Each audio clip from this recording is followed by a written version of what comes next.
Hi everyone and welcome back to Alejandro HD. And today I thought I would talk about A New Police Story.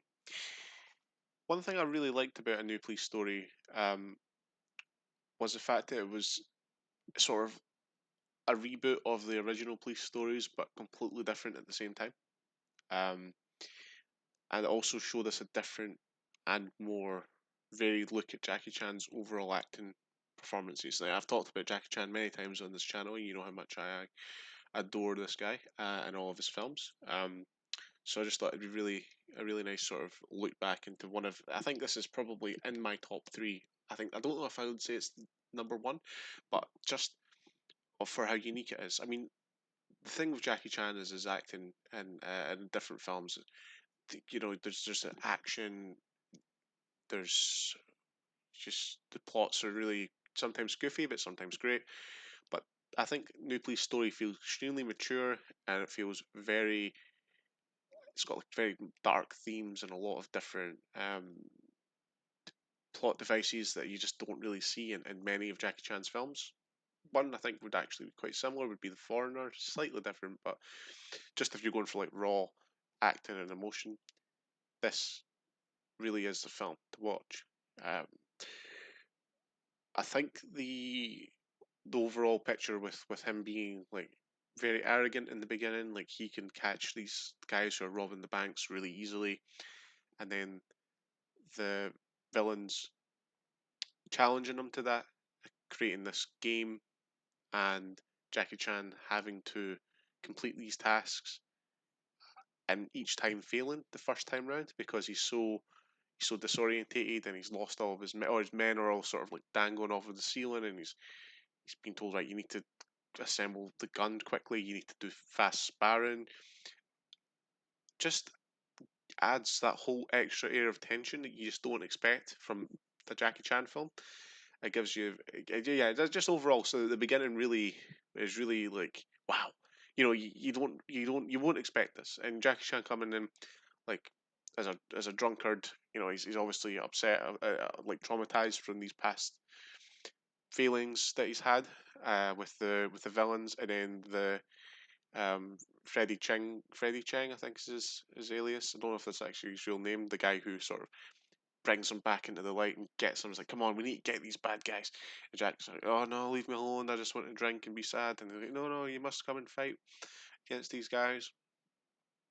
And then there's a lot of really good character development in this film as well.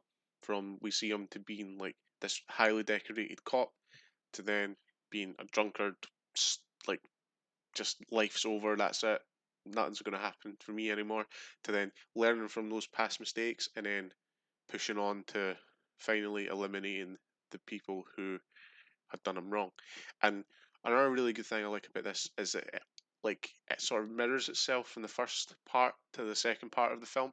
The first part of the film, Jackie loses his sparring against the guy who's fighting with him. He is then he loses the gun assembly game, which causes the death of all of his crew. Um, and then the flip side of that at the end of the film, where we have uh, Jackie Chan and I can't remember the guy's name in the film, but he's like Andy On, the other martial arts guy, in the big fight in the Lego shop. I think the tables had turned because there was more at stake for the villains the second time round. The first time round, they are carefree, they have nothing to worry about because it's all on Jackie Chan's character, which is also called Chan, so they'll just call him Chan for the sake of it. But then in the second half, because Chan's developed and learned how to play their game, sort of flips on the villains. The villains see like their parents in the convention center, and they see like, oh, they're not going to get out of this without having to maybe do some horrible stuff that would affect themselves, and they can't really do that because they're egocentric and they're narcissistic and all that sort of stuff. So the flip side on that is really good. Um, there's a lot of little subplots in this film as well. The thing between the main villain and the fact that his dad's the police commissioner, and we see that he was abused as a child, and this is why he is the way he is, was a really interesting touch.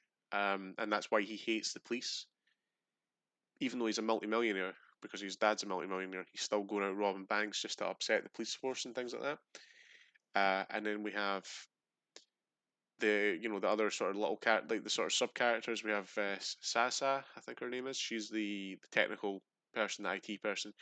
Bit of comic relief, but also pivotal for the sort of ending of the film to like track down these guys to find out where the hideout is and so on.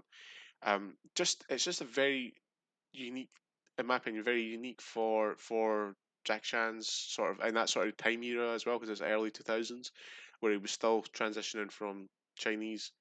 He was sort of coming away from the Chinese and film industry and kind of embracing Hollywood, but this one was shot in Hong Kong, and it feels more like like an older Chan film, but with more modernity, if that's a word. It feels more modern. Um, the stunts, of course, were top notch as they always were. One of my favorite stunts was when Chan is chasing after the guy Fire, I think his name is, the one with the bike, the BMX going down the going down the building. I think that was incredible. Like the guy's literally like cycling down the building, and then Chan uses his handcuffs to like repel himself down the side of the building. Like that's just insane. Like you seen in the blooper reel at the end, he actually does that. The guy's in this point, he wasn't as old as he is now. He's still like late 40s, early 50s, but to still be doing stuff like that at even that age is just incredible.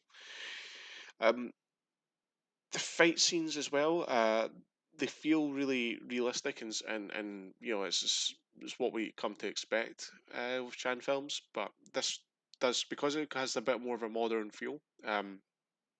It feels it sort of benefits Chan to his age, especially like even then he wasn't as young as he was, but it still feels like it feels slowed down, but also like more raw, like because he's fighting with emotion more than anything else. Like most of the time, we see Jackie Chan like having funny fights, like using tables, chairs, and like it's a bit comical. But in this film, it's not because we know that he's fighting with a real purpose of justice. Like he needs to get these guys back for what they've done to his team. So it's really more edge of your seat stuff. It feels a bit like we're watching a film with like Jason Statham or something like that. It's really gritty and raw. It's not just like a bit of comedy stuff.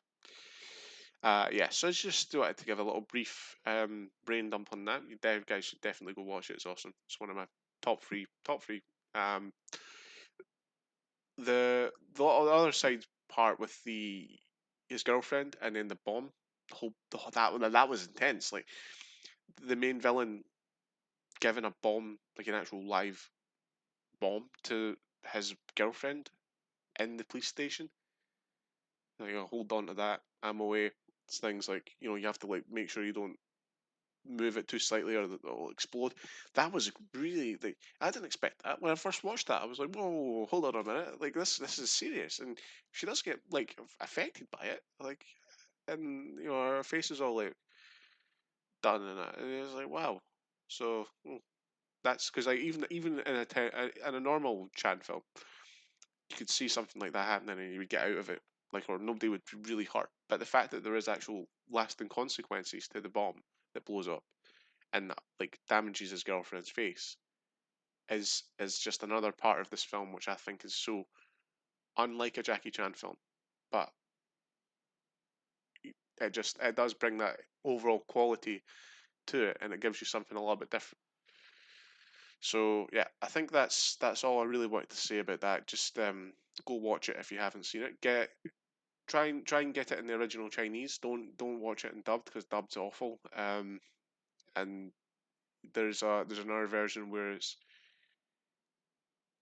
just like it's in English, but it's not really in English. So just watch it in Chinese with English subtitles. That is the way to go. Original and best, and you can still keep an eye on the action because we actually get to see Jackie Chan speaking more because, of course, in his English speaking roles, his English isn't the best, so it's very limited. But in Chinese, he's obviously got a lot more to say, and he's a lot more expression, and I think that's what makes this film so good because of his raw emotion and uniqueness, and he's just able to act without thinking too much, which is really when we see prime Jackie Chan.